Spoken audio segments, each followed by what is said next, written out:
Let's bring in former Medtronic CEO and CNBC contributor Bill George. Bill, welcome. Good to have you with us. I note that you lived in Brussels for some years. What are your recollections of that city, and how really heartbreaking is it for you to see what's going on there today? Thank you, Taylor. First of all, my condolences to all the Belgian people, particularly to King Philippe and Queen Mathilde. She was one of my former students at Harvard Business School. But it's just a huge tragedy. It's a wonderful place to live, a very open city that integrates well across and does have different types of people coming there.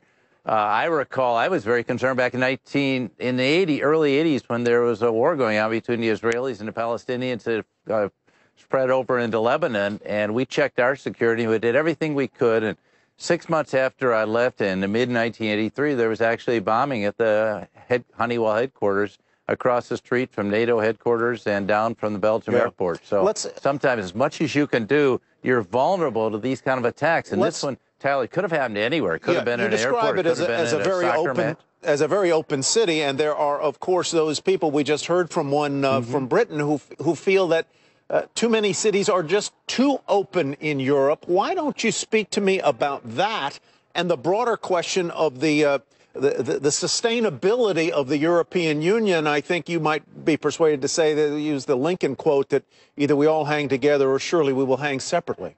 Well, that's an excellent quote. I do think the European Union and unity among the European nations is more important than ever, and that includes Britain. I think it would be a terrible thing for Britain to exit the EU.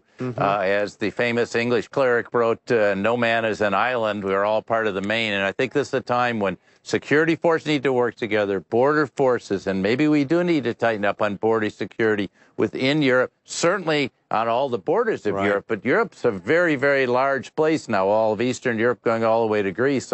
And I do think we're going to have to tighten down on that, and we're going to have security forces going to have to work very carefully to track these groups, Tyler, that are operating all over Europe. Bill, always good to see you. I know you understand that we're under some constraints as to time with all the breaking news. Bill George, Harvard Business School, former Medtronic CEO.